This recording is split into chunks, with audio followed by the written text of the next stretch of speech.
And that's like positive conditioning, I guess, in a way, because not all conditioning is negative. Let's put that out there. It's because that's also, it gets a bad rap of Right.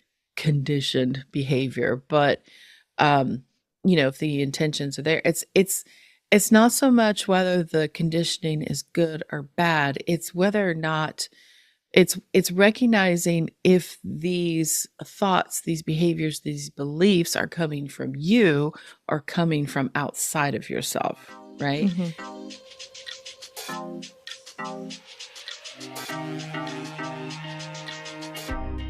Human design reveals who you are energetically and who you came here to be. I'm Dana, your human design guide. And I'm Haley, on this journey with you to uncover the power of human design. Together, we're here to explore how embracing your authentic self is the ultimate path to a life of more freedom and fulfillment. Welcome to the Human Design Hive podcast. Let's get into it. Well, hello there, Haley. How you doing? Hello, Gee. Good. That's good to hear. And welcome back to the Human Design Hive podcast. We're so happy to have you here with us on what is turning out to be our Sunday morning coffee clash. Yes. I don't know if that's the right word. Clash. Coffee clash. Coffee conference? No, that's too formal. Coffee time. Sure. Although this is the last of my coffee in my little, you like my little coffee mug? Yeah, your mug is so cute. I know. Your cousin Lakeland, my niece, made these in her ceramics class. Well, made this one. They're all different. And she was, when she was here on spring break, she was boxing them up or whatever because she had sold a couple to her friends. And this one had been language. I think she put this one out not for sale earlier, and then it was the only one that I was like, oh, I really like that one. It has a nice little hand feel to it. Mm-hmm. But it's a nice little size. It's a nice little size. It allows me to, my normal 2 cups of coffee split down into 4, so I can spread it out. Sounds very enjoyable. It is. It has a nice, but anyways, coffee time. Yeah. So I lost my train of thought talking about that already. What is it? 2.5 minutes in? Already gone. Yeah, it's early. It is. But anyways, I guess I'll just start in with your week. How has your week been, Haley? It has been good. The weather has been very confusing. Oh yeah, that Colorado Springs weather in the spring. Because one day, maybe Tuesday, I think, it was like 60s, really nice, felt like spring. And then the next day, it snowed several inches. Oh yeah. Yeah. We don't have that problem. And in the course of that day that was beautiful, in that evening, before even the sunset, is when it started snowing. So it was even more confusing. Weren't you like getting ready to grill? Yes, we were grilling. We were grilling a steak. You had to put your snow boots on to finish grilling. Yes, Presley did.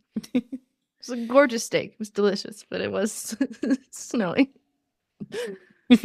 Yes. Well, I want to apologize in advance here. Especially if you're watching the video, you might see me muting my camera quite a bit because we here in the South are experiencing our pollen season, which I'm sure a lot of people are.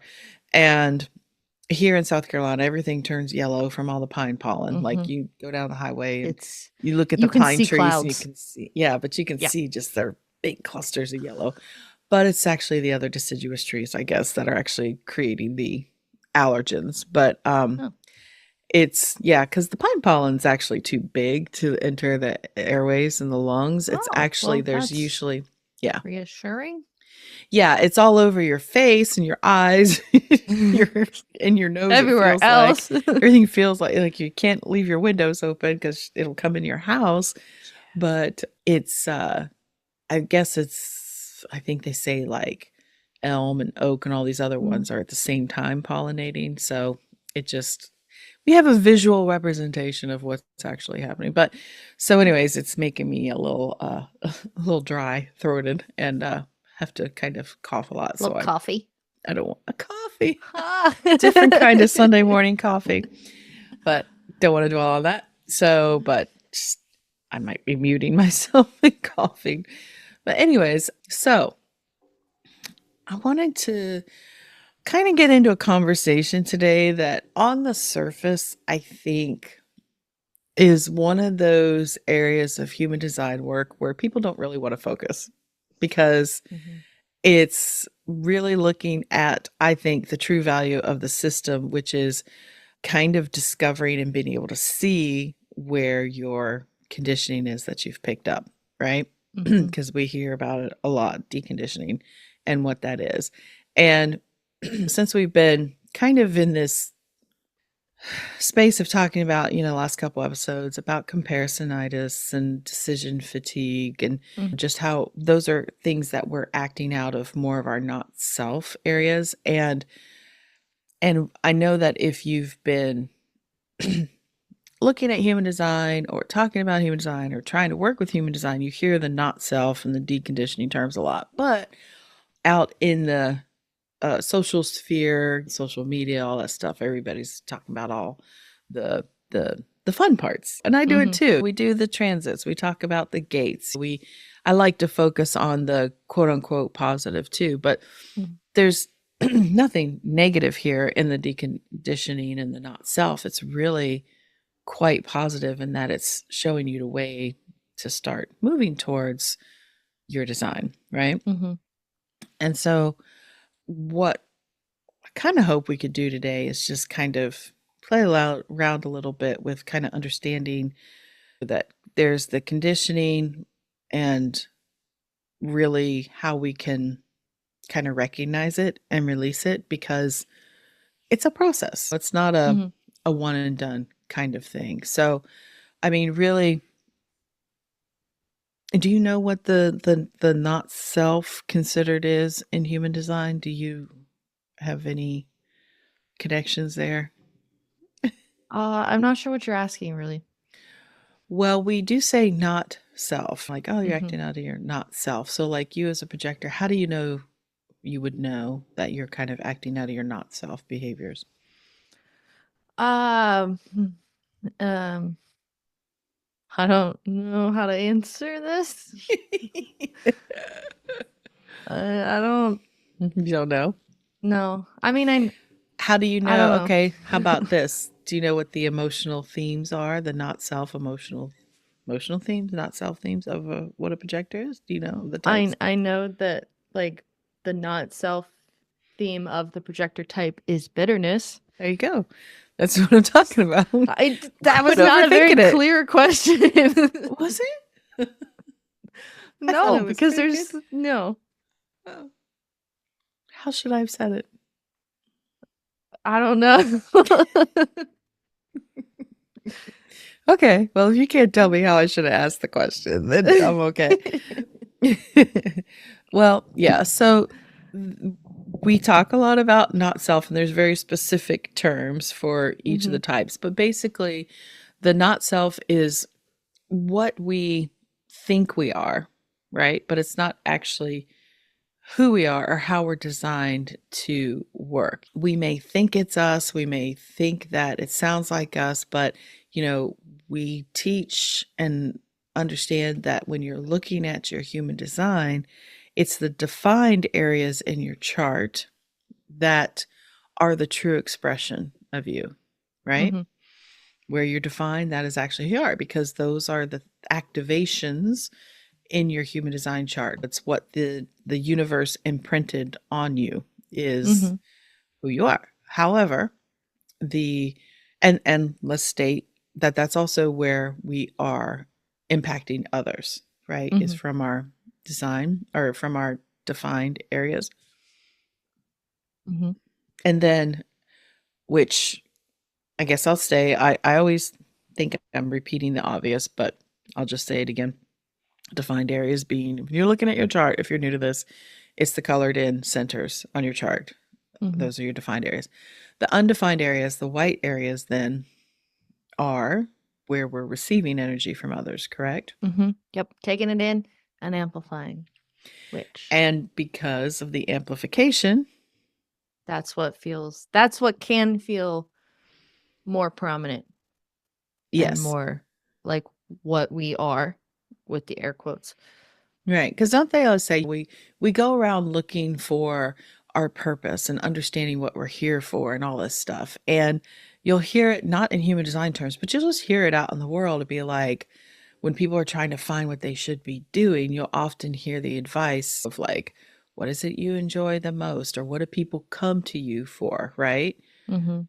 Because it's often so obvious, it's right under your nose as to what it is you're here for.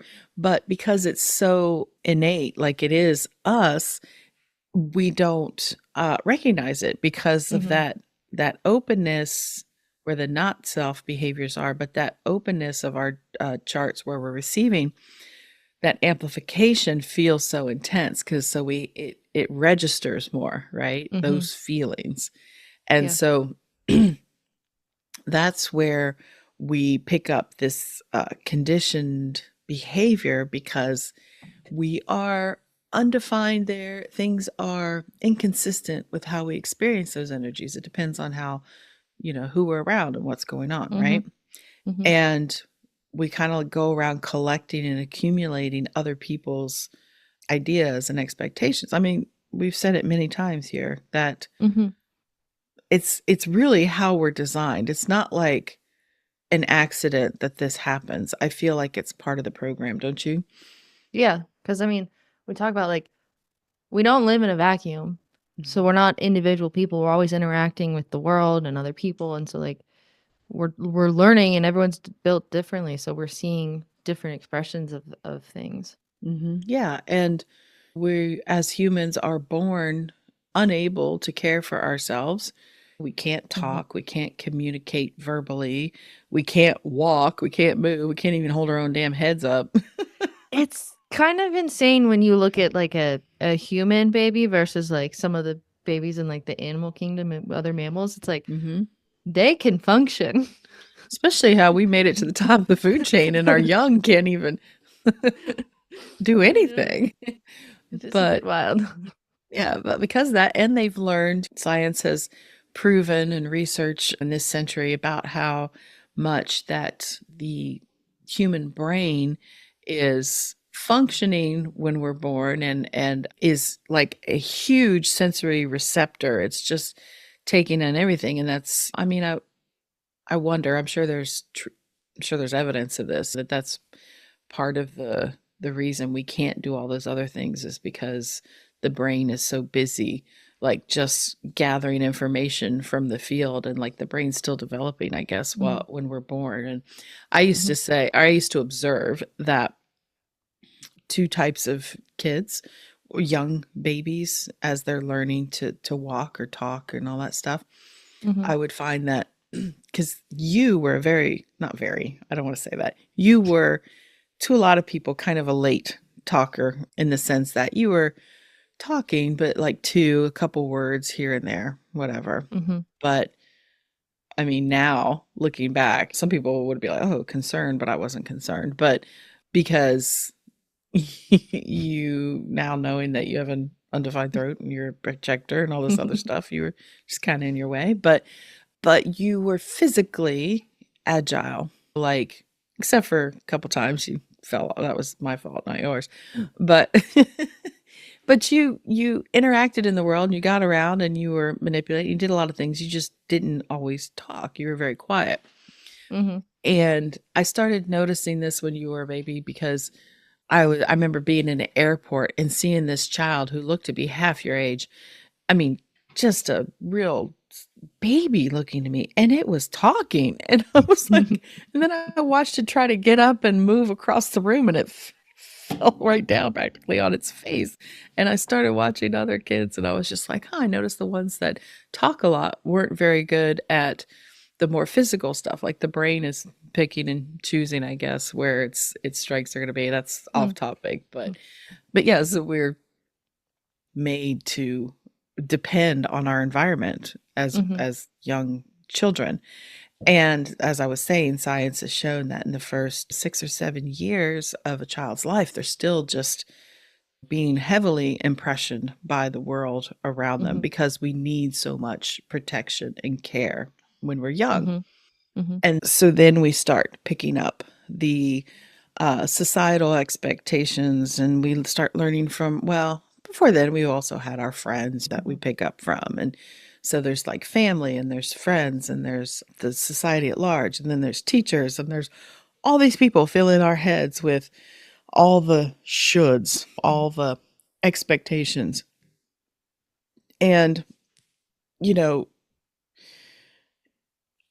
conditioning that we receive as children in general are, it's like a safety mechanism. Our parents, I had the full intention of keeping you safe. And, unbeknownst to me, all the things that I had been imprinting on your little brain. I mean, I had a little more, not that your brain was little, I had a little more awareness as you got a little bit older, a couple years older, because that's when I started studying yoga and all this other stuff, that I started understanding the effects that I would have on you and your brother. And that's really what led me to try and clean my shit up, was because I didn't want to just be reacting to life and taking my issues that I had and putting them on you and your brother, because why would I want to do that?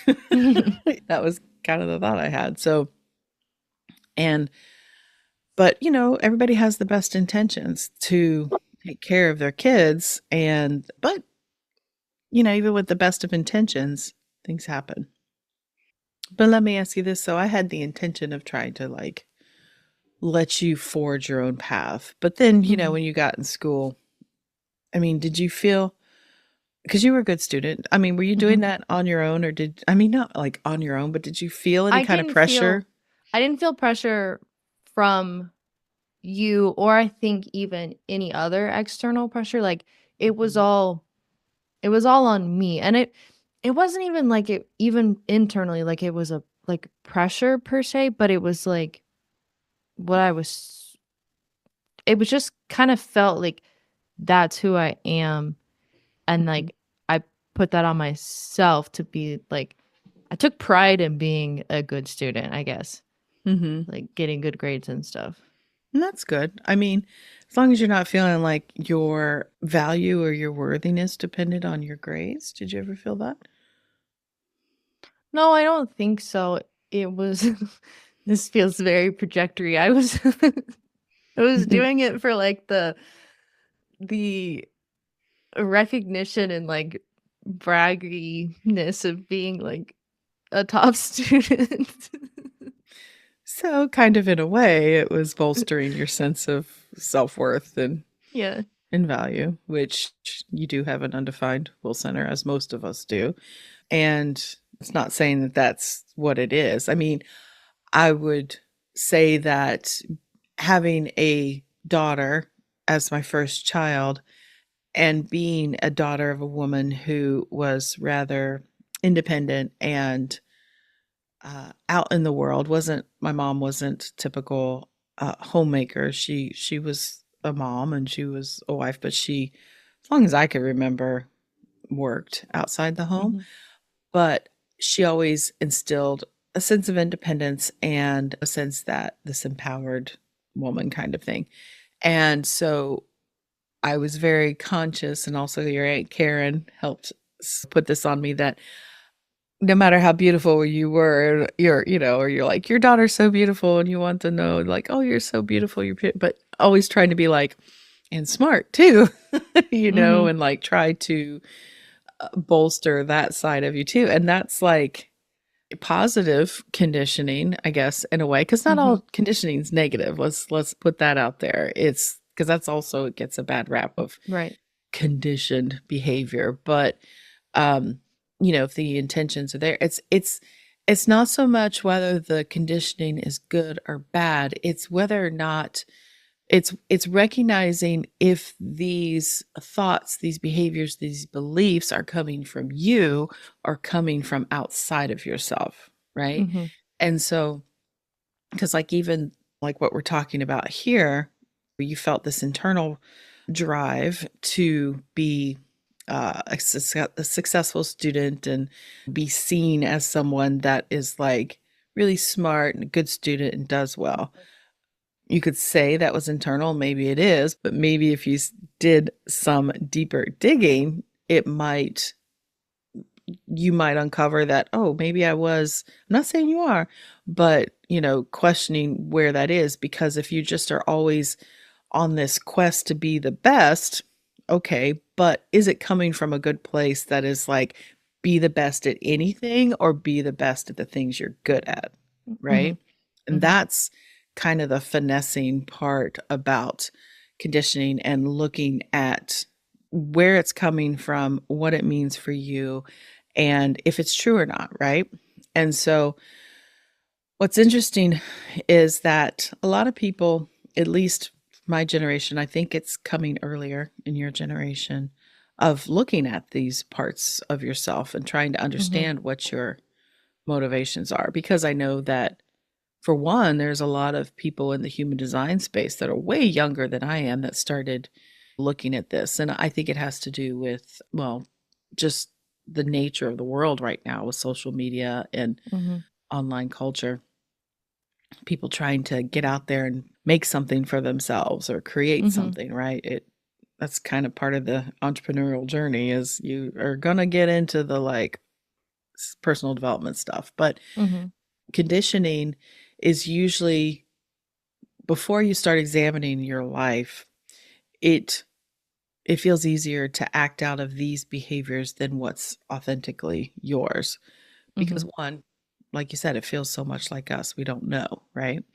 Right. So let's let's go then to, we kind of touched on the not self of the projector, but this is one thing that is why we hammer on, yammer on, whatever you want to call it, in human design when we're talking about it, teaching it, is about type, strategy, and authority, all that stuff, because it is a fundamental building block here. And within Mhm. that type is where you find what the markers are, the indicators are that you're operating from the not self, right? So we Mhm. indicated that with the projector is your bitterness. Bitterness. Mhm. Hmm.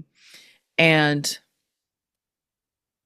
do you remember what your more alignment theme is, your emotional theme is when you are not in your not, so when you're in your true self? Oh. Mm. Oh, it's like on the Oh, tip of my tongue, but I can't get it. I can't remember. success. Ah. Feeling successful, which, like you said, you just said your projectors made you feel good. You're like, I feel successful, I'm doing my thing, right? So Mhm. that could be a marker of understanding if you were acting out of your not self or not, Mhm. because if doing those things like being a good student and all that stuff, if it energized you and made you feel successful, then that's a good indication that you were doing things that you wanted to be doing. I mean, Mhm. even though I saw you, like, everybody struggles with like schoolwork and especially wanting to do things that aren't that great. Mhm. But see, the difference is for me, I would just not do, wouldn't I put could much never. effort in. I know I wouldn't put much effort into it. I'd be like, "Ugh, I'll get by." But Never. yeah, so the projector, so well, the projector, with those not self behaviors, it comes from that bitterness, comes from that acting out of these places that probably come from a lot of your conditioning, because the projector's role here in the world is to help guide others, right? So you Mhm.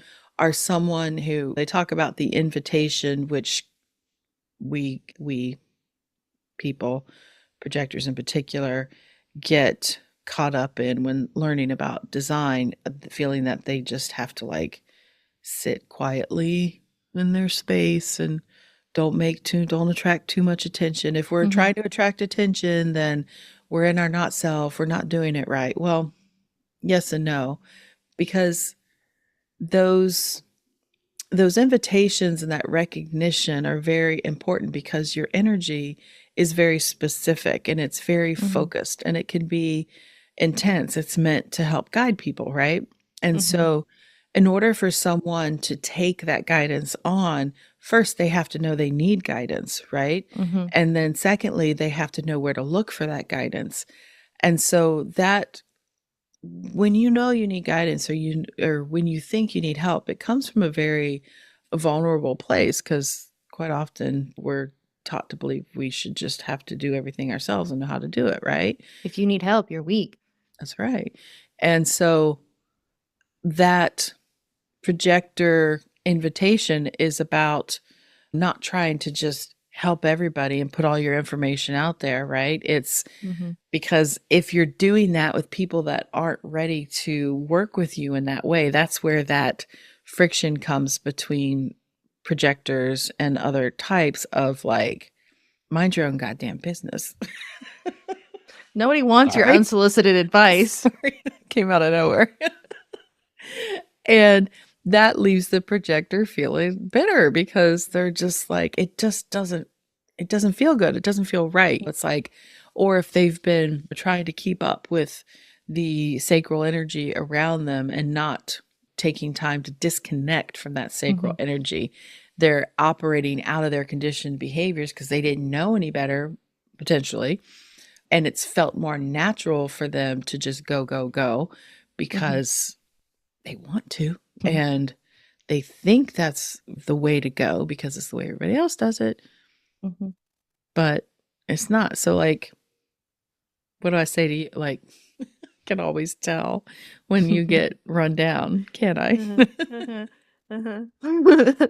Do Uh, you recognize it more now when you get like just you realize you're kind of pushing too much? Do you recognize that feeling coming up? That, I mean, bitterness is a term, it's a key word. it's It's more it's a than that, but sourness to mhm. me. Like there's some times where Presley can just be standing in the room and he's annoying the shit out of me, and I'm like, I just need to, and I'm bad. I will snap at him, and then he gets pissed, and I'm like, "Mm." But it's like one of those things that I recognize that it's not him, it's Mhm. me. Like it's Mhm. me. I'm the one that has that I need to step away, and it's my things that I need to handle. But it's like I can recognize it, and it's not necessarily like bitterness, but it is this like just sourness. I'm just can be mean and snippy. Well, when do you think that comes? Is it situational, or I mean, is it like you've been maybe neglecting your own stuff, like what you want to be doing, or neglecting your own pace? Does it ramp up more? I'm just curious, or is it just Mm. like that's your husband, he just annoys you? Well, I think some of that may be hormonal, but I think part of it is I do get frustrated and Mhm. annoyed when I can't do the things I want to do because of other Mm. responsibilities or um like just kind of doing more of the things that Presley wants to do or we need to get done. So like it is more when it's I can't do the things that I want to do is when I get frustrated and annoyed. I mean, you are what they call an energy projector because you do have spleen connected to the root. So you do have a motor activated, the root. Mhm. And so you do have your own kind of energy source at times. It's not sustainable, as we know, because it's the root center. And so do you, looking back, because one thing about conditioning, it's easier to spot a lot of times once you have an awareness of it, of like Mhm. what the not self is. And that's the point of it, is to kind of see if you can find those patterns of how you have been operating in the world. And so I always, when I was saying I can see within you, like when you're tired, that because you normally just very positive and sweet and very kind to others in the sense that you try to be encouraging and stuff like that. But and well, sort of not that patient, but No, not always. but literally I can observe the energy depleting in you at times, or it's not that it's depleting because you're around all of us sacrals, but it gets Mhm. to be a little bit much because you just like have reached your threshold almost, and you're just running on a little bit of fumes. Yeah. That you A get. lot of times with that, like, I will just like shut down. Like, even I may have a thought that I want to express, but even just getting the words out sometimes is too much. And it's just like, And I'm it's done. usually when she's just like, fuck y'all. Yeah. Sorry. I will never forget walking through the hallway of a hotel either the first night or the second night driving out here to Colorado. Mm. And I was so done. And I turned around and I think I told both Presley and Daddy to fuck off because I was so done. Yeah, that's a lot of driving. I mean, you're just driving, but that's a lot of energy to like keep My yourself eyes were alive like going 70 miles an bloodshot hour. at the end of the day. Yeah, that's a It lot. was bad. Yeah. So, yeah, so the projector, the burnout, the bitterness, the feeling maybe undervalued, needing to prove yourself so others can see you, or the feeling that you need to do that. And so that's a good indicator for the projector that you're operating from a conditioned place of like thinking that you have to be like everybody else and that your energy is going to function like everybody else's, and it just functions differently, and that's okay. And so, I mean, there's that main energy part, but then there's all the other components in your chart as well that can put you in a not self place, but that's usually a good place to start when you're first looking at that. And then for for generators and manifesting generators, what is our not self behavior? Do you know the name for that? Okay, generators, manifesting generators. It is no, it's not that one. It is oh god. Frustration? Yay! Ding, ding, ding. Good student. There you go. Yes, frustration. And so the frustration really a lot of times with generators, because we're defined sacrally, we have the energy to do, it's sustainable. We are designed to do, to build and to create and do all these things, right? But the caveat there is it's intended to build and move towards things that light us up, right? That's our sacral response, yes or no. Our sacral response is there to guide us to where to use that considerable energy, because it can keep going and going and going. But if it is going in the direction of against their sacral response, meaning, which is usually meaning we're acting from a conditioned place. We're used to saying yes to things we should say no to, and we're used to saying no to things we should say yes to, because the yes feels maybe sometimes too indulgent, or it feels too good, or it's like, oh, but I have all these other things I should be doing, but you know, the idea of going to fly a kite today really excites me, but I can't do that because I have responsibilities. So it's like, and as generator children, that sacral response was much, much, much, much stronger because we didn't have so much of that conditioning still going on, and expectations in the world. And they always say with generator children, probably instead of the way you responded to the world was nonverbal, it was a grunting almost.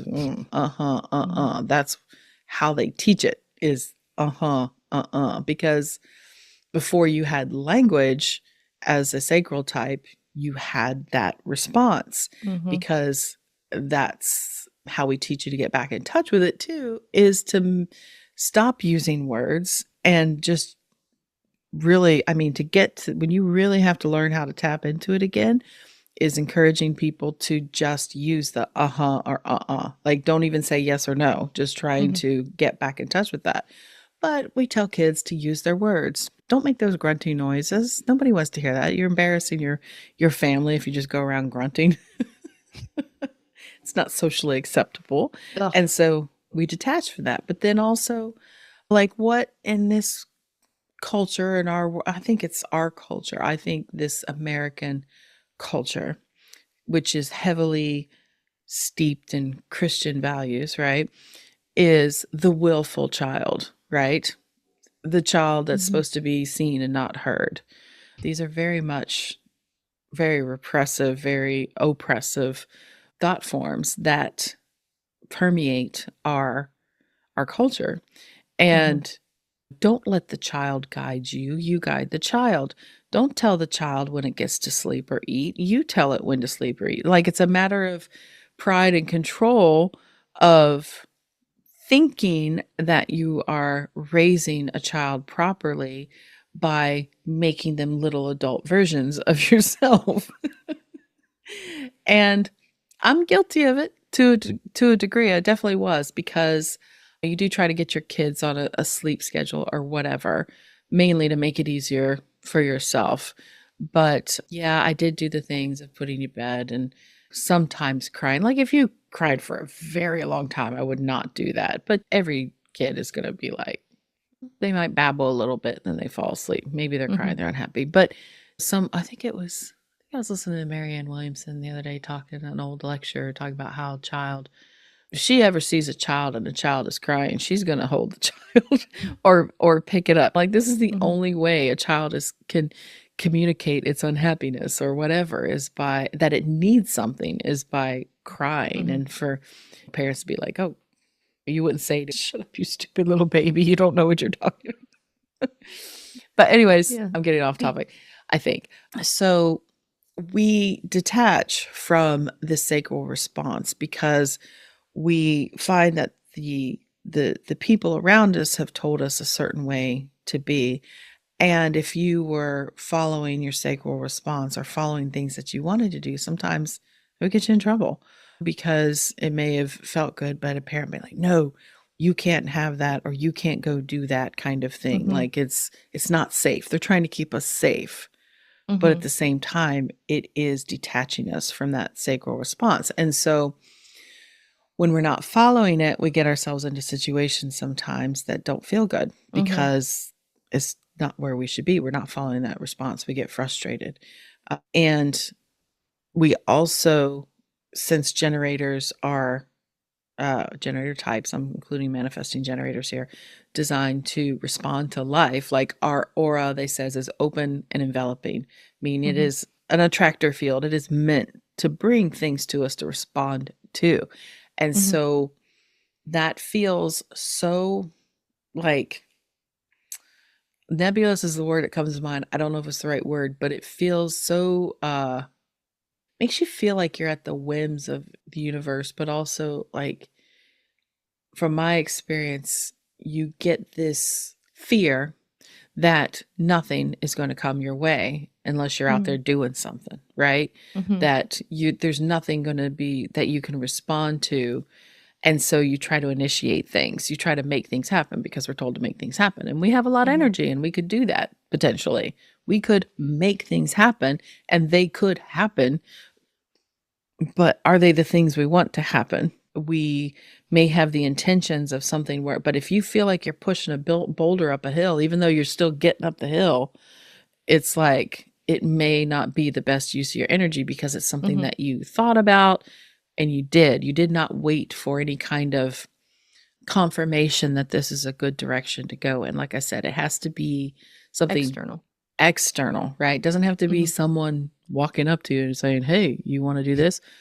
But signs, little things from the universe, the little indicators you have to help you know which direction to go. And so that's where our burnout comes from, and our sense of frustration comes a lot from this feeling that we have to push, that we have to initiate and not follow our response. If we trust it and follow it, it should be a lot better. It leads us to a sense of satisfaction, which is what we're looking for. If you put in the work, it was something you wanted to do, you feel satisfied and accomplished for having done the work that you did that day or whatever you're working towards. So I know that Ian doesn't really care about this, but do you feel like he really is like in tune with his sacral? well, I mean, I think, yeah, I mean, he he doesn't know it, but he certainly does his thing. He doesn't necessarily listen to other people. He's also a Taurus. He's rather stubborn. He also has the 952 channel. He's the mountain concentration. Like he's solid, right? It's also a line And 5. it has the 50-27, the like the values and what he holds to. What'd you say? What did you say? I said he's also a line 5. Yeah, he is. But I mean, like, he doesn't try to explain himself too much in a lot of things. Like his interest in I don't know how to say this without making him sound like a weirdo. Because Gundam no, no, models? no, no, no, no. And he's moved on from that. He still does that, but he's not doing that as much. His knives. Makes him sound like some kind of psychopath, but he's so sweet. He's not. He's not. He's collecting knives, like pocket knives, utility knives. What I don't know. They're not like dagger knives. No, they're like they fold. Unfold. Yeah, they're mechanical looking, and he loves stuff like that. They're almost like fidget toys. They are. But you know, everybody's like, "Why do you like that?" He's like, "I don't know. I just do." And he doesn't ask for my permission or anybody else. He doesn't need to. He sees a new knife that he likes and he buys it. He's just like, okay, maybe he should maybe he should slow it down a little. He is emotional as well, but I don't know how long he's contemplating buying these knives, and I think in general, he has followed his own interest, don't you? I mean, I think so. Yeah. He has a lot of pressure from your dad or from other people that he should be doing something else according to your dad. Like, he should be outside doing this or he should help him with this. It's like, if you ask Ian to help you or do things, he will, but maybe a little begrudgingly. No, you can tell whether it's a yes or a no, right? But some things you just have to help out with if you want to keep the peace. That's like the one thing about that sacral response, the yes or the no. Sometimes there is a no, but you have to it may not be what you want to be doing, but it's the accumulation of no's is where you get in trouble. Like, I'm sure he doesn't want to stop what he's doing to go empty the trash, but that doesn't mean that he doesn't get up and empty the trash. Like, that's not life altering activities. But, like I said, it's the accumulation of always going against your response on more important things. I will say, even like that taking out the trash thing with him, he knows he has to do it. It may be a sacral no, and he knows he has to do it, but he is also going to do it on his time. He does do it. Yeah. Yeah. He does it, but it's not maybe when you want it done or daddy wants it done, but he will still do it. Yeah. And I'm okay with that. I've learned that as long as, and this is a good parenting tip for a manifesting generator, manifest. It's like letting them know expectations, letting them know I want this done, but you decide when. However, it has to be done by a certain time. That's something I had to negotiate with him. I not negotiate as in he was digging his heels in. I learned how to smooth out that whole relationship by really not treating him like everybody else. Like, I don't treat you like everybody else. And that's the whole point here of this human design is understanding how people operate so that you can smooth out those pathways. And I guess all I'd have to do with you is just give you a disapproving look and you God, I'd die. I'd wither. You didn't take out the trash, Haley. I go, oh.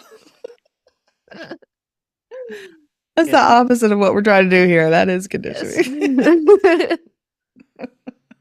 So as I kind of opened the door there with manifestors, so I know you're probably not really in tune with this one. I'm going to ask you if you know what the not self theme there is. This is the one that I was like, oh, not that one. It's anger. Oh, you do know. Yes. See? Yeah. Yes, for manifestors. And what's interesting is for each type, when you convey this information to them, they recognize it right away. Like when you say frustration, like when I learned that that's the not self, the generator, that was one of the things that okay, there's something to this whole system, because I can't tell you how often I use the word frustrated to explain how I'm feeling. It's just ugh. So with manifestors, anger is a word, but I don't Yes. think it's all encompassing of really necessarily the experience there, because we talk about they have their own internal, like, nonverbal creative flow. They have Mm-hmm. this connection to the divine. They are here to initiate. Mm-hmm. There's 9% of the population is manifestors. It's a much smaller part of the population. And so, but they are the people meant to just do it, right? Mm-hmm.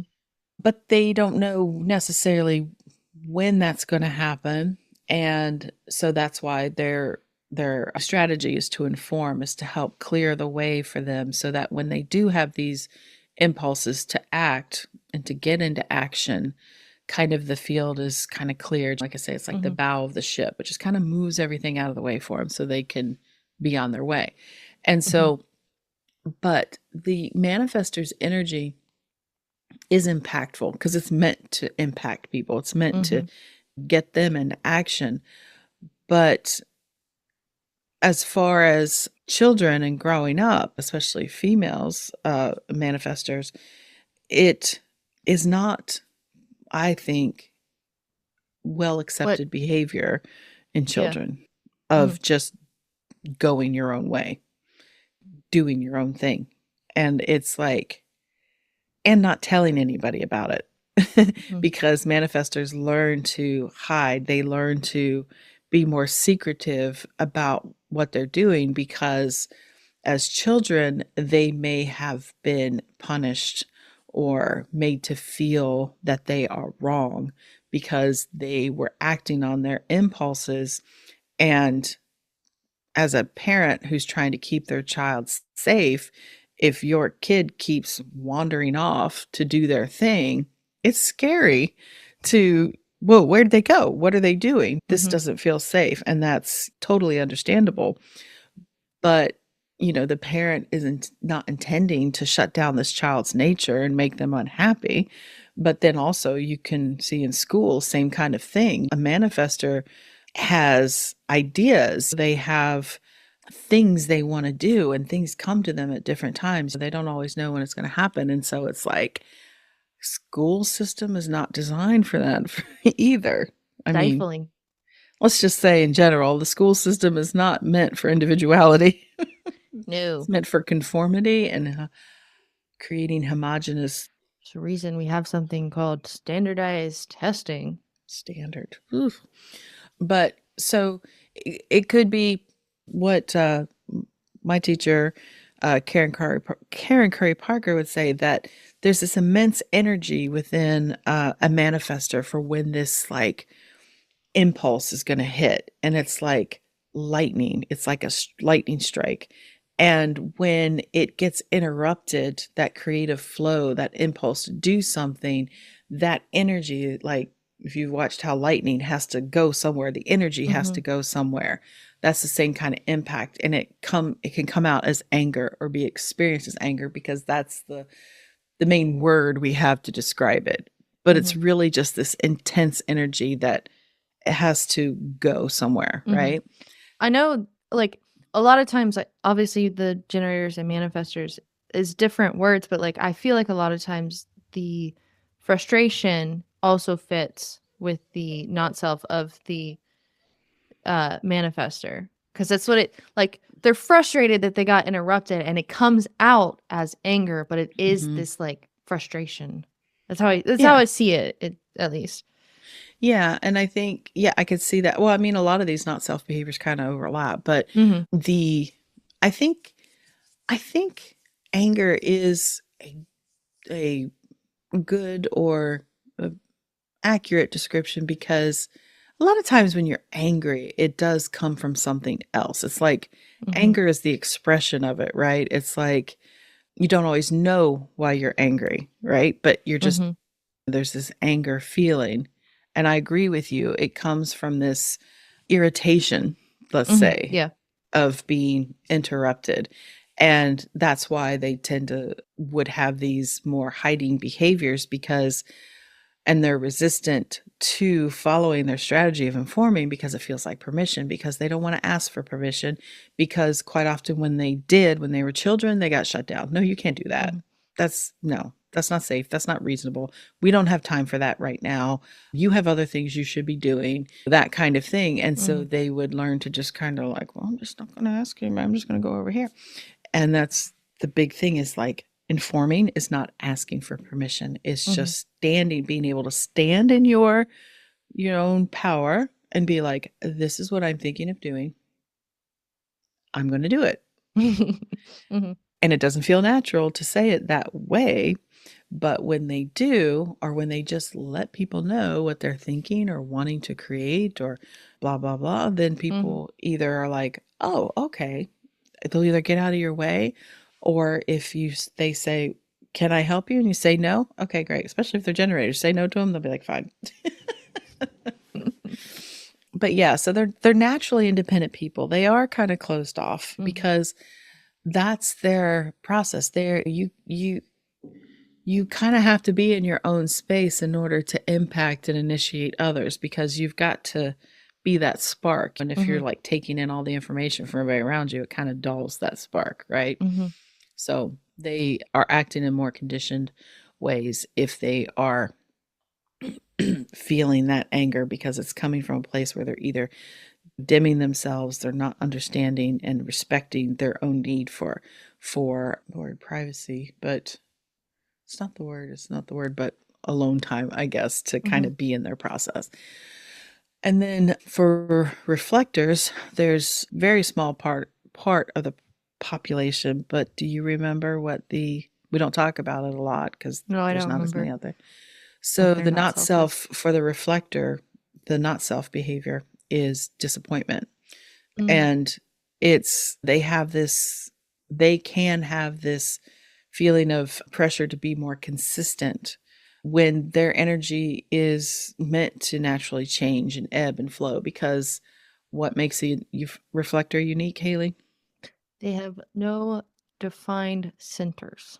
That's right. All of their centers are undefined. So there's the misconception that openness means like weakness, sensitivity, like they can't handle it. But they're usually very resilient people. They're used to adapting and understanding what's happening in an environment and what it needs, because that's what their function is to like let the people in the environment know how it is things are functioning based on how they're functioning. And they can reflect that back out into the world. But what that can also do, it means that whatever environment they get into, they've got to be very mindful of their own energy and the energy of those that are around them. They can tend to kind of morph and blend in and start acting in ways that maybe are more congruent with the people they're with, conditioning in that way, especially as children. And that disappointment comes from things like not turning out the way they want them to or thought they were going to, and also from knowing what's actually their energy and what they're reflecting. And so they are meant to be variable in how they are, but they're also meant to find their own sense of stability within themselves. So reflectors do need time alone, even spaces alone from other people, so they can have a better understanding of who they really are, because they can so easily become intertwined with the energies of those around them. And so, like I said, that disappointment comes because they realize that maybe they were actually behaving more like the people they've been around than what's really true for them. So it's like they may go for a year in a certain direction thinking this is what I want, and then they might achieve it and be like, wait, this isn't really what I want. Like, why am I really here? Why did I really think this is what I want? And that's they have to like recalibrate and kind of clear themselves out. So there's that. So those are the not self behaviors of the types. And these are really good, like I said, markers, signposts, whatever you want to call them, anchor points, to make it easier for you to be able to stop and be like, wait a minute, I'm feeling this way right now. I'm a generator. I'm feeling really frustrated. What is happening here? Is it XYZ, or am I operating out of a place that isn't really me. Does that make sense? Yeah. Okay. So let's talk about that, deconditioning. How do we kind of start working with this? I think one of the things, when I say working with it, like make this something that it's not just theory and we're not just intellectualizing, but we're actually actively working on maybe breaking up some of these patterns. So people don't like talking about it or thinking about deconditioning. Like when I look back, we did an episode like in the first year about deconditioning. It's one of the lowest listened to ones, right? And this one may be too, but I realized I need to keep hammering on about this because this is something that in my own life has been the most transformational, is looking at my patterns, my behaviors, my beliefs, and questioning them, right? Because, and people don't like necessarily doing the inner work or deconditioning because it feels uncomfortable at first, because here we are being told that the way we've been operating is not ideal for what we want. I don't want to say wrong or bad, but it's not a true expression of who we are. It's the expression of who we've been told we may be, or we've built an idea of who we should be, right? So it doesn't feel good. Like nobody wants to I don't want to say nobody. Obviously, if you're listening, you probably are interested in this, and I commend you for that, because we need more people to look at this honestly, because you can't really, I think you can't really be the full expression of yourself if you don't understand what the other side of that looks like, right? Or knowing that, because like I can look at my design, I can see all my greatness and my potential, but it's like, how do I get there? Like, how do I do that? How do I know I'm being that? Because quite often you're just getting in your own way. Yes.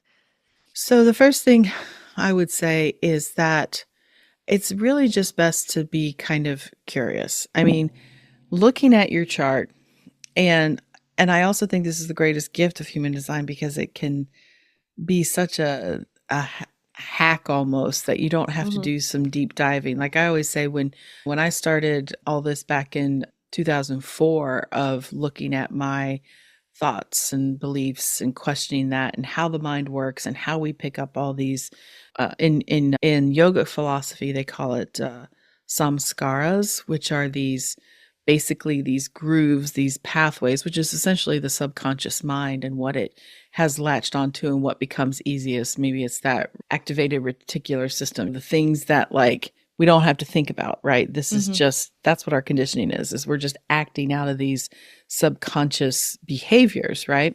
And so when you start questioning, when you see something, like I said, it can feel uncomfortable, but like when you notice, okay, I'm frustrated. What am I frustrated about?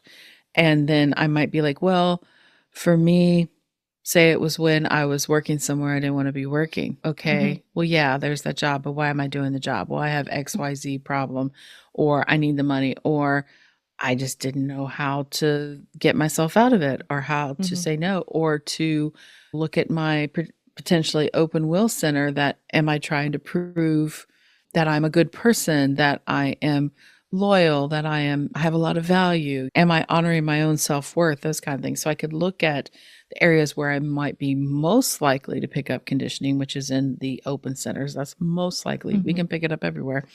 But, and be like, okay, so am I honoring my own value? Am I owning what I want? It can it can help you more easily identify what the root problem is. And then you can move forward from there. Like it takes, I think, less time of having to dig real deep. And then also on top of that, you start using tools like EFT and getting rid of a lot of these emotional triggers around some of these beliefs to help kind of release them. It makes it a lot easier. But basically, like I said earlier, when you look back at your life and you can kind of look at the choices that you've made, you can start to see your patterned behaviors, which I said It takes a certain level of self-awareness, Mm-hmm. which means you have to see maybe where you got it wrong.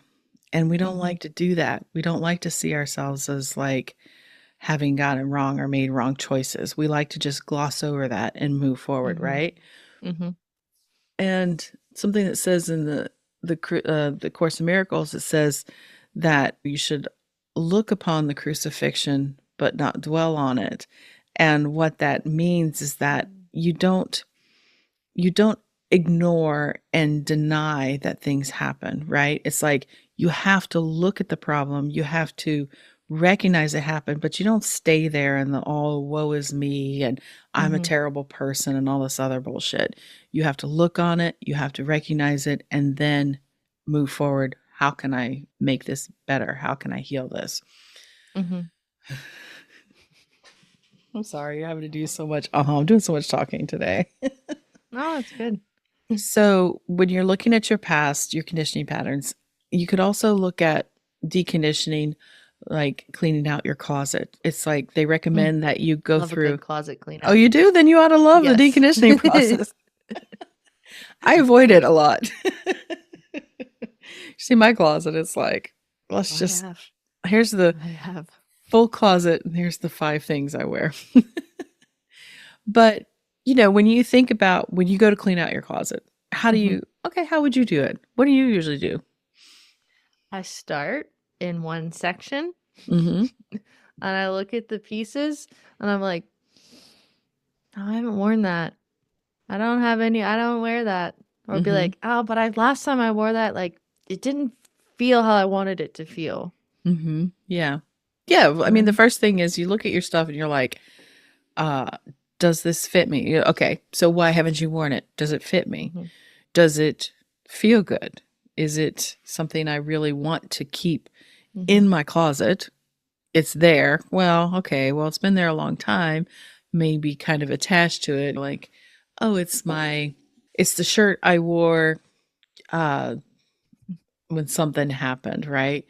But you haven't I worn have, it in 10 years I have and a it's just taking perfect up space. example that, Okay. like, also fits as what conditioning is. So, like, I will sometimes get shirts from work Mhm. because of the different projects that I'm on. And I had this one that it was a project that had like a giant logo, or it was a shirt that had the giant logo of the project on it. And it was like this kind of polo shirt. Like I might would wear it golfing, but like it would just have this giant patch and it made the sleeve be weird. And I never wore it, but I kept it because someone gave it to me. And so I was like, I was conditioned with it to keep it. And then I Mhm. finally looked at it. I'm like, this doesn't benefit me. This does not Mm-mm. serve me in any way. I'm just holding it because I feel like I should hold it. Mhm. Yeah, I feel guilty because Mm-hmm. means I'm not grateful or I don't appreciate it or they'll be upset if they know I throw it out.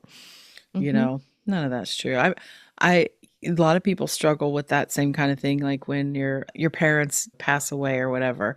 I said I'm so grateful that my mother when she passed away had already downsized her entire life into 'cause she was full-time RV traveler Mm-hmm. that when it came time to go through her things, there really wasn't that much to go through, and pretty much Yeah. everything that I needed or wanted to keep was still down into one box. But I even f- within that, there's cheap like costume jewelry that I mm-hmm. feel terrible parting with because Mm-hmm. of an attachment, but it's when I have to like step back and be like, okay, these are just things. And again, I'm just operating from this place of like, well, it means that you are a bad person or you didn't love them if you got rid of their Mm-hmm. stuff. And it's no, it's just stuff, right? You Mm-hmm.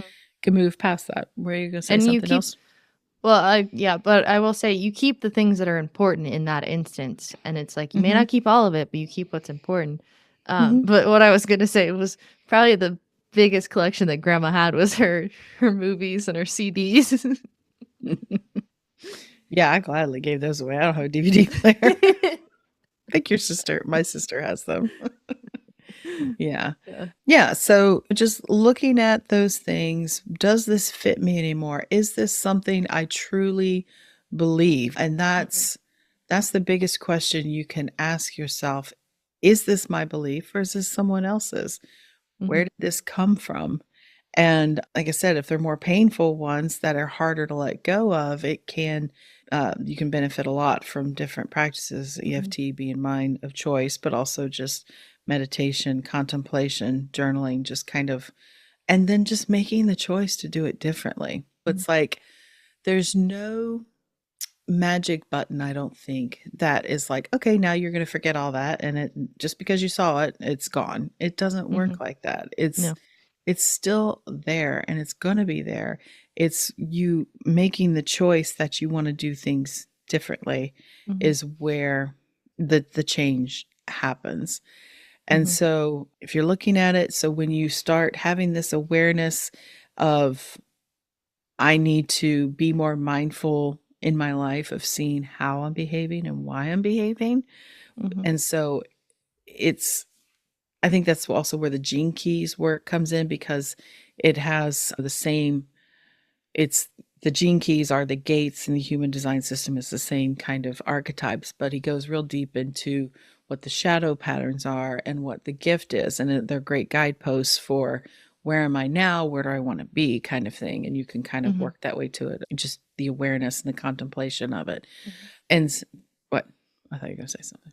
Well, I mean, I one thing that I'm working on, and this is something that Presley has pointed out to me, is I have this unconscious habit of if he asks me something or we're discussing something, I have this habit of the first word out of my mouth is no, but I don't even realize that I'm saying it, and it can really piss him off because it he feels like I'm like not respecting what he is saying when I just come out and say no, but it's like this it is such an unconscious thing that I don't it's not even something I realize I would do, and like I in the conversation I wouldn't even realize that I've said no and I'm just going on with what of the thought that I was trying to say, but and I don't even know where that would stem from, but it's something that I'm trying to be more conscious of when I Mm-hmm. respond to him. And I have caught myself sometimes where I say no and then I'm like, "No, wait, that actually deserved a no. I was actually truthfully answering that question." Mm-hmm. But it's So like, hard.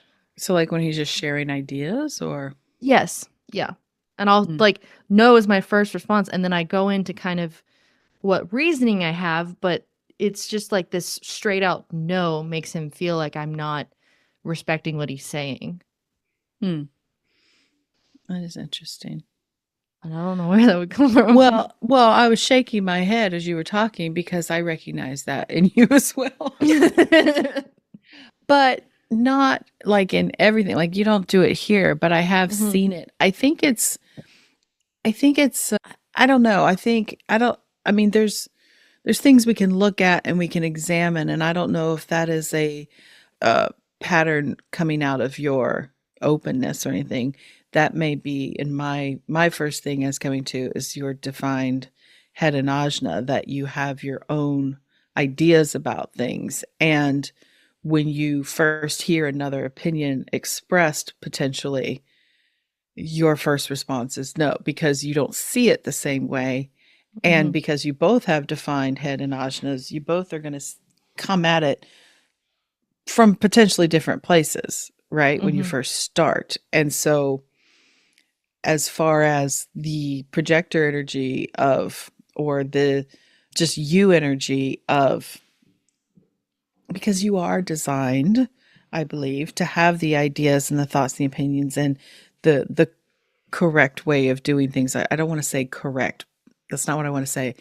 Because your channels are abstraction and judgment. So it's like that judgment channel is refining and improving and Mhm. making things better. But you are very much someone of their own ideas. And so in that instance, it could be the reaction is this feeling that people have not seen or recognized your input when you wanted them Mhm. to, right?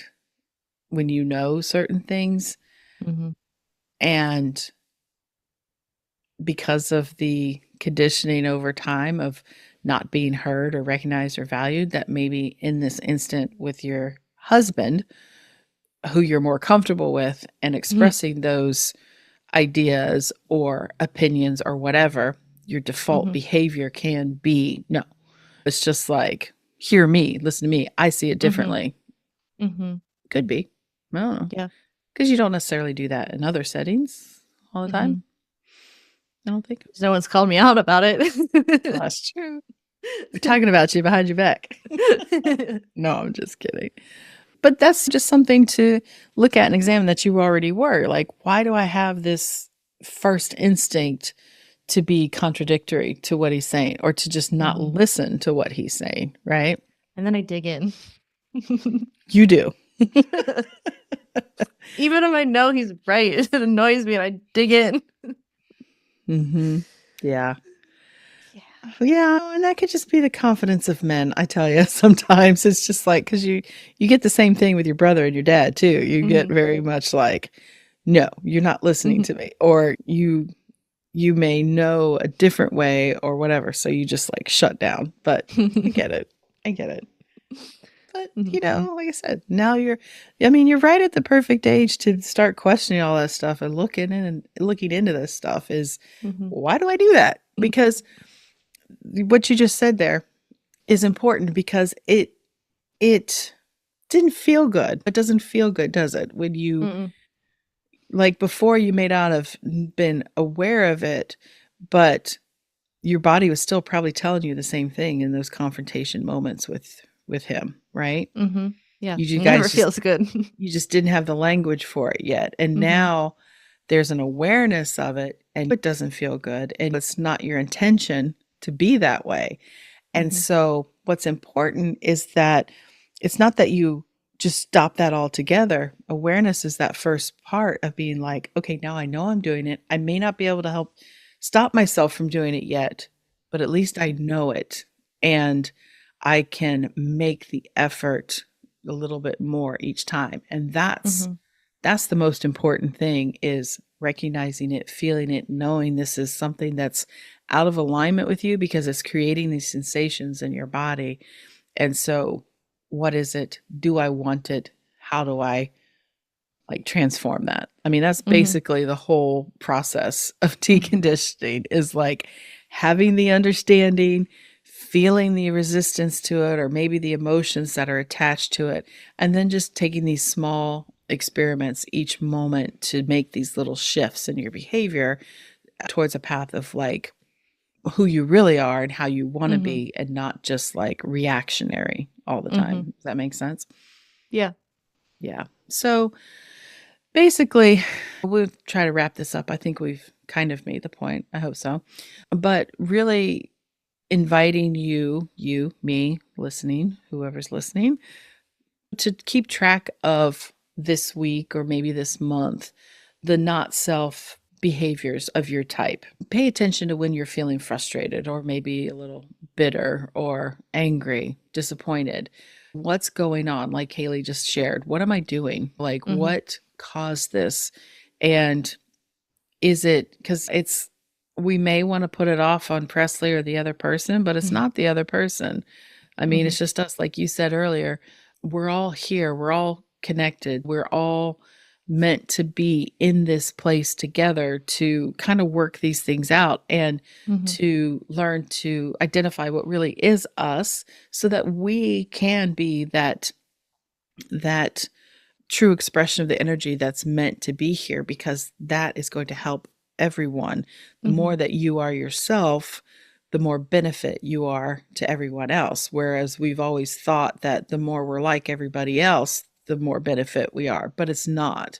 It's like we're definitely moving into, no, the more you play your part in this role, that little puzzle piece, like your puzzle you got, you don't necessarily know where it's supposed to go, what the format. That's not your puzzle piece. It was another puzzle I saw ad for on YouTube. These people design these puzzles. Oh my gosh, you would love this. I have to find it.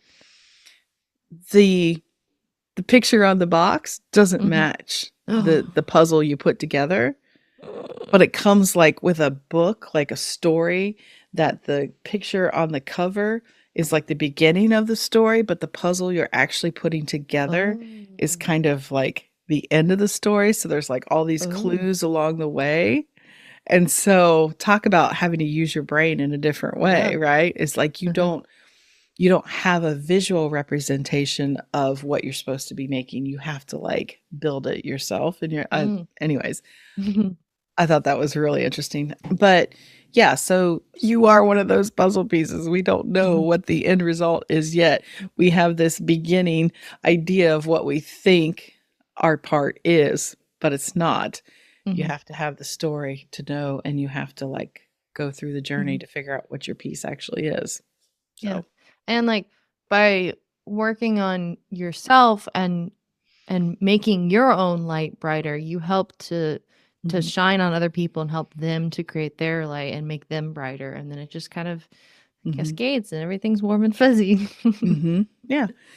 And yeah, so take a look at that throughout the week or the month. If you can, find a friend or a buddy system kind of thing to kind of be able to reflect back, or, hey, can you call me out when you see me acting in certain ways? If you're still fresh to it, you don't need it. You can come to our community call, which is coming up. Let's see, this is releasing on the 25th. So tomorrow night, the 26th, March 26th, there's going to be our next community call where we can talk about this stuff. You can meet other people, maybe other people of your design type, that you can kind of see how they experience their not self behaviors. And that's the beauty of meeting in community, especially when you're working on stuff like this, is because you know that the people there are open to this process. They're a lot of times when you're going on this inner journey within your own little family environment or friend environment, you may be the only one. And that's just how it is. And I think it's designed that way because you're meant to influence those around you, but you have to be the catalyst, the one that starts the process. But you need help in that. You need people to talk to.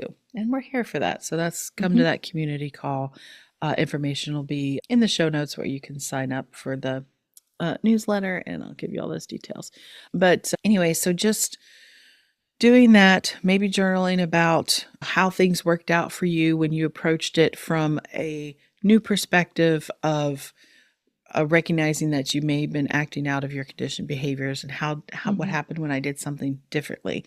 And like I said, it's a process, it's a practice. It's not something that is ever maybe going to be gone, because we're constantly still being conditioned in every moment, because we all live in a environment, a collective, right?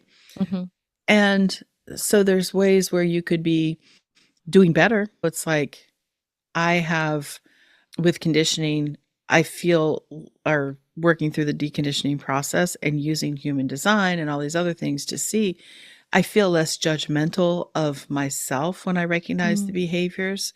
I feel less judgmental of others, especially if I know their design, to know that we're all just doing the best we can with the tools we're given. And like with your dad, he doesn't know his conditioning. He doesn't. He asked me before we got on here what we are going to be talking about. I told him, because I was like, fun. I was like, yeah, I know. That's why I don't talk to you about it, because you're not that interested, but he benefits from it. But anyway, so I can feel more curious about certain behaviors and less judgmental, because curiosity is way better than just shutting it down.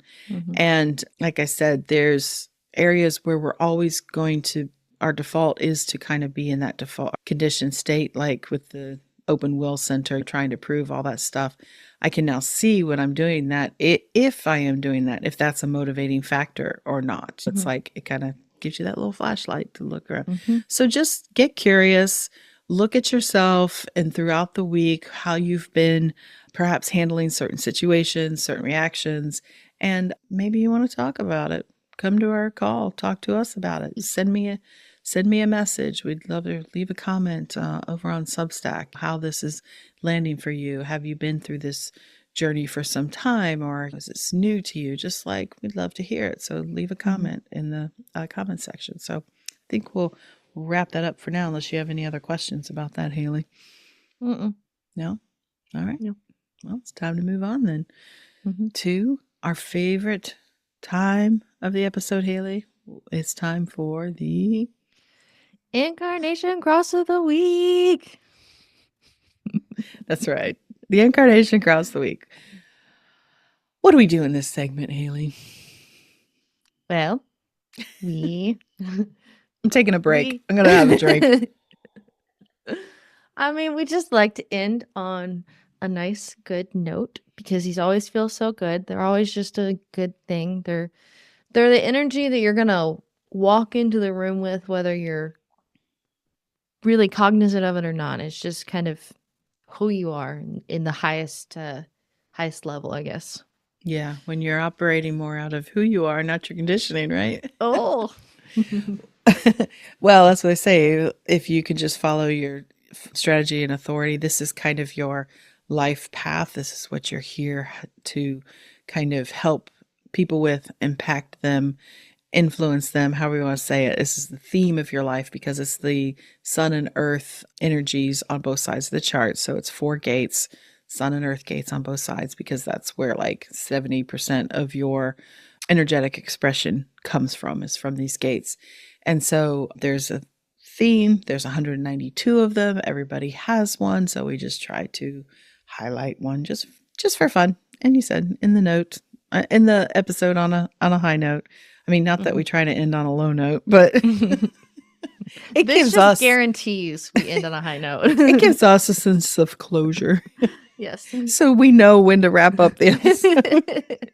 Because otherwise we just like our consistency. Yes, right. Otherwise we have no idea when to stop talking.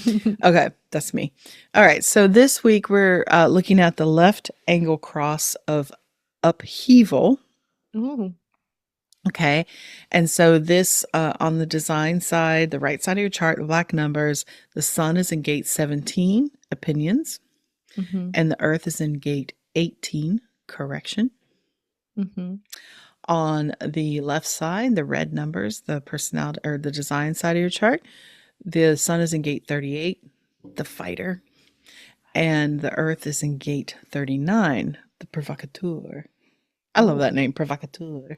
So we have opinions, corrections, fighter, and I can't even pronounce it. Provocateur. Provoking. It might also just be called provoking, but I like provocateur. Yeah. So upheaval. Okay. Yeah, right. It sounds like it. And it's a left angle cross, so you know, even more so. What does that mean? So a left angle cross means that the profile lines start with either a 5 or a 6. That's correct. So you think about those energies and a 5 or a 6 impacting the world at a collective level. Right. Okay. So if you were born under the left angle cross of upheaval, you're here to shake things up, to challenge what no longer serves, and to inspire others to see the bigger picture. Your mission is to get people to question the old narratives that they've been living by, helping them break free from the patterns that hold them back from stepping into their true power. You have the unique ability to nudge others toward their own potential, gently and sometimes not so gently, reminding them that they are meant for so much more. By calling out limitations, you help people find their courage to dream big and take action that's aligned with what really lights them up. Your purpose is all about transformation, helping others realize that they're not bound by the past, but instead have the freedom to create a future that's fully aligned with who they truly are. You lead by example, showing others that when they stop forcing, stop doubting, and start trusting their own energy, everything falls into place. You're not here to just teach. You're here to light the way for others to claim their own path, one that's filled with clarity, purpose, and unshakable confidence. Yes. So good. Sounds good. Yeah. I mean, let's be honestly, those 4 gates, I do like this synopsis of it because those are a lot of those gates get a lot of negative press. Opinions, corrections, the fighter, provocateur. Like, come on.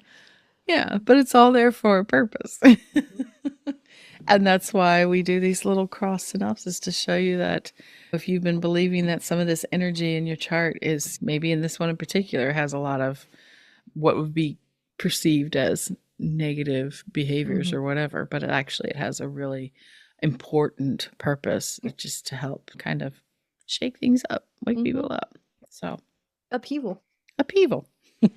All right, well, that brings us to our close. As we said, we know this is the end of the episode now. So we hope that we will see you on the next community call, and we thank you for listening today, and we thank you for every time you listen. We're so appreciative and grateful to have you here. And with that, I will just say bye for now, Haley. Bye.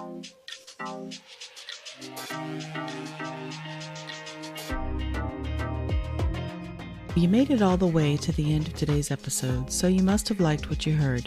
If you did, make sure you subscribe so you never miss an episode, and perhaps leave us a good review. And if you know someone who wants to dig into all things human design with us, make sure you share the Human Design Hive podcast with them. We'd really appreciate it. Thanks for listening.